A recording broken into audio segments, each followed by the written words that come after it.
तो चलिए बेटा आगे स्टार्ट करते हैं। पीछे वाले के अंदर हमने पीछे जो टॉपिक किया था उसमें इलेक्ट्रिकल रेजिस्टेंस किया था।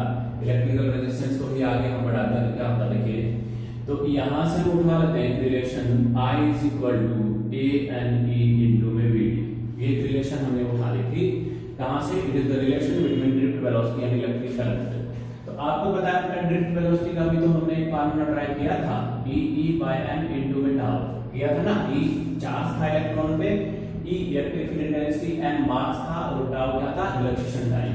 तो इस v की जगह अगर ये वैल्यू पुट करते हैं हम तो I is equal to a N e into में vd का value E by m into में टाउ।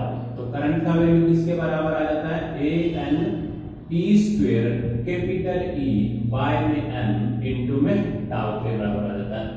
तो यहां से एक रिलेशन और किया था हमने E is equal to dv by dr, यानी इलेक्ट्रिक फील्ड इंटेंसिटी किसके बराबर होता है? पोटेंशियल पर यूनिट लेंथ के बराबर होता है। तो इसकी जगह मैं क्या पुट कर दूं?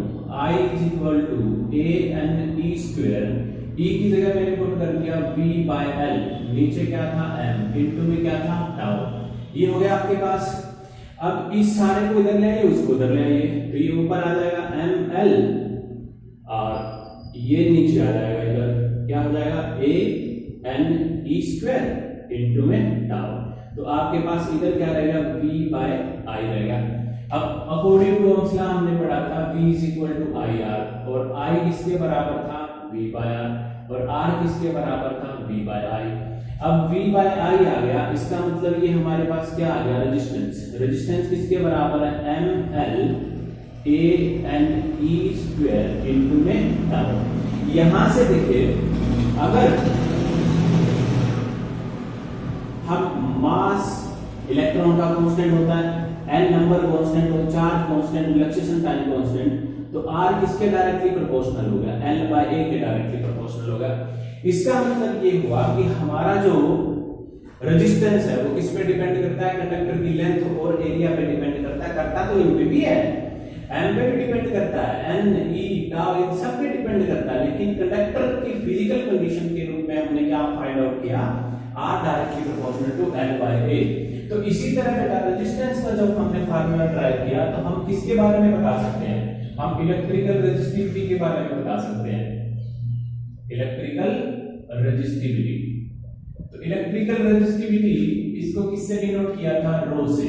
और फार्मूला हमारे पास आया था R is equal to rho L by में A आया था। ठीक है, पहले तो इसकी डेफिनेशन पढ़ेंगे हम, होती क्या है electrical resistivity.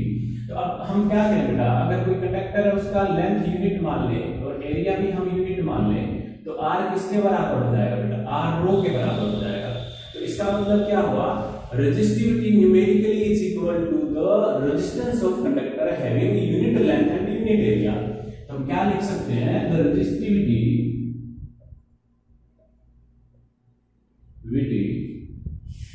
of a conductor numerically is equal to the resistance of that conductor having unit area and unit length. ये आपके पास रेजिस्टिविटी आ जाएगा। ये क्या आ जाएगा? रेजिस्टिविटी। अब वो कौन कौन से फैक्टर है? अब रेजिस्टिविटी किसके बराबर आया? R a बाय में n के बराबर आया। ठीक है ना? तो R का यूनिट ओम, एरिया का यूनिट मीटर स्क्वायर, लेंथ का यूनिट मीटर, 1 मीटर से मीटर गया, इसका यूनिट क्या है? Ohm metre. इसका यूनिट क्या है? Ohm metre. और रेजिस्टिविटी बेटा एक स्केलर क्वांटिटी है। कौन सी क्वांटिटी है? एक स्केलर क्वांटिटी। अगर इसका डायमेंशनल फार्मूला निकालना चाहें R into a by l, तो हमने पढ़ा था R किसके बराबर है? v by i। तो R की जगह आप क्या पुट करिए? R की जगह v बाय i पुट करिए इंटू में a इंटू में l, और v किसके बराबर था? Potential, work done per unit charge. तो इस v की जगह क्या पुट करिए आप? Work done per unit charge I into में A बाय L। अब वर्क डन का कितना आया था, वर्क डन का था फार्मूला mL/T-2, एरिया का L2, चार्ज का AT, करंट का A और लेंथ का L। आपके पास क्या आ जाएगा mL2 और 2, ये ऊपर वाले 4 हो गए, T-2, नीचे क्या हो गया A2 और L इंटू में T, ये ऊपर जाएगा तो क्या हो जाएगा m L की 3 रह जाएगा, ये ऊपर जाएगा और A ये माइनस का 2 हो जाएगा और T ये ऊपर जाएगा तो ये भी 3 हो जाएगा। थोड़ा इसको कैलकुलेट कर लीजिएगा, ये आपके पास इसका डायमेंशनल फार्मूला आएगा। अब क्या हुआ बेटा, देखिए रेजिस्टिविटी का वैल्यू हमने निकाल लिया और रेजिस्टेंस हमने पढ़ा कि वो लेंथ के डायरेक्टली प्रोपोर्शनल, एरिया के इनवर्सली प्रोपोर्शनल होता है। तो ऐसे वो कौन से फैक्टर है that effect on resistivity, resistivity को इफेक्ट करने वाले फैक्टर। अब ये बात आपको ध्यान रखनी है, नोट कर लीजिएगा इसको, कि जो रेजिस्टिविटी होती है, resistivity of conductor not depend upon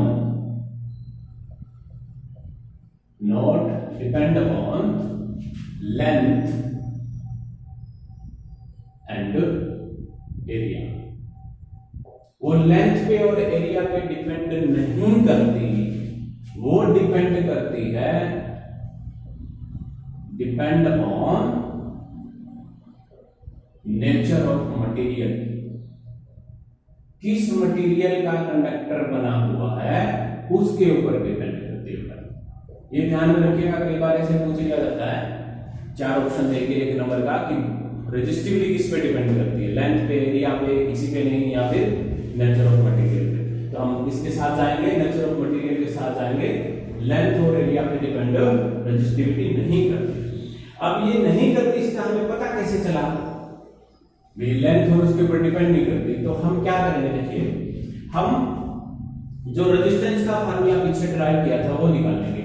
तो R किसके बराबर आया था, R इज इक्वल टू, अभी हमने ड्राइव किया था वो V इज इक्वल टू हमने पुट किया था I is equal to ANE into में VD, और VD का पुट किया था हमने ANE square E by M into में टाउ, और I is equal to ANE square V by L tau into में M, और V by I is equal to ML ANE square into में tau.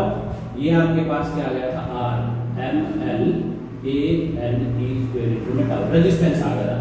अब resistance और resistivity के बीच का relation ये वाला, तो इस R की जगह आप क्या पुट कर दीजिए, R की जगह R यहां से निकाल लीजिए, R किसके बराबर हो जाएगा, यहां निकाल लेते हैं हम R किसके बराबर है, rho L by A, rho L by A। तो यहां R की जगह क्या पुट कर दीजिए, rho L by A is equal to ML ANE square into में टाउ, A से A गया, चल गया। तो रेजिस्टिविटी किसके ऊपर डिपेंड हुई, MNE स्क्वायर इंटू में टाउ।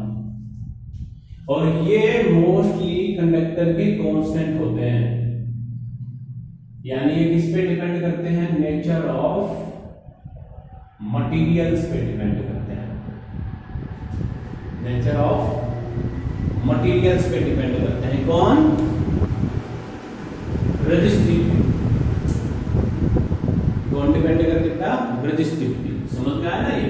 तो ये इस फार्मूले से हमें पता चला कि रेजिस्टिविटी ना तो लेंथ पे डिपेंड करती है ना एरिया पे डिपेंड करती है, किस पे डिपेंड करती है, mass of charge carrier in the conductor and number of charge carrier in the conductor. E charge on conductor, charge of charge carrier, charge carrier के ऊपर कितना चार्ज है, और रिलैक्सेशन टाइम के ऊपर डिपेंड करती है। और किसी भी मटेरियल के लिए क्या होता है, कांस्टेंट। इसका मतलब ये आयरन जब होगा ना, चाहे उसका वायर पतला हो चाहे मोटा हो, उसकी एक फिक्स रेजिस्टिविटी होगी।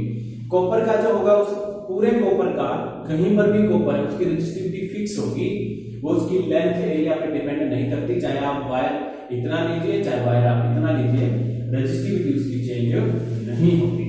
तो ये हमने रेजिस्टिविटी के बारे में पढ़ा। रेजिस्टिविटी क्या होती है बेटा? एक स्केलर क्वांटिटी होती है। क्या होती है? एक स्केलर क्वांटिटी। तो इसके बाद हम करेंगे रेजिस्टेंस हमने पढ़ा, रेजिस्टिविटी हमने पढ़ा, कंडक्टेंस और कंडक्टिविटी भी रह गया, वो भी हम थोड़ा सा पढ़ लेते हैं। तो इसके बाद बेटा कंडक्टेंस क्या होती है? इसके बाद क्या है? कंडक्टेंस। तो कंडक्टेंस को बेटा किससे डिनोट करते हैं? कैपिटल जी से डिनोट करते हैं। कंडक्टेंस होता क्या है? It is reciprocal of resistance. It is reciprocal of resistance. Resistance का उल्टा होता है, यानी G is equal to 1/R। G is equal to 1/R इसको बोलते हैं। G is equal to 1/R। तो अब G is equal to 1/R, R की यूनिट क्या थी? ओहम। इसकी क्या हो जाएगी? Ohm inverse. इसकी यूनिट क्या हो जाएगी? ओहम इनवर्स इसकी यूनिट हो जाएगी। और डायमेंशनल फार्मूला बेटा जो रेजिस्टेंस का है उसका उल्टा कर दीजिए आप, रिवर्स ऑफ उसका हो जाएगा। और इसमें क्या करते हैं? स्केलर क्वांटिटी होता है। ये कौन सी क्वांटिटी होता है? स्केलर क्वांटिटी होता है। और इतना ही मुझे याद रखना है इसके बारे में, कंडक्टेंस के बारे में। कंडक्टेंस के बाद है कंडक्टिविटी। कंडक्टेंस के बाद में क्या है? कंडक्टिविटी। और कंडक्टिविटी को बेटा डिनोट करते हैं सिग्मा से।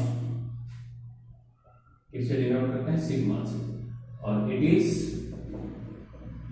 Reciprocal of resistivity.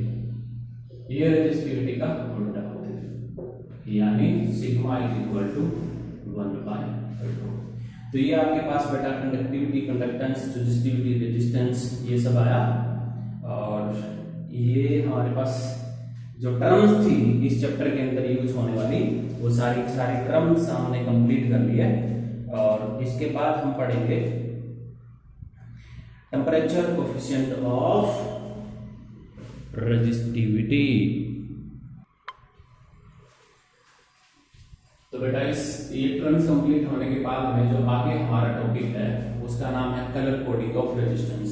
अब कलर कोडिंग ऑफ रेजिस्टेंस का मतलब होता है बेटा कि जब हम मार्केट के अंदर जाते हैं ना, तो रेजिस्टेंस हमें वहां अवेलेबल होते हैं और उनके ऊपर एक स्पेशल टाइप के कलर पेंट होते हैं।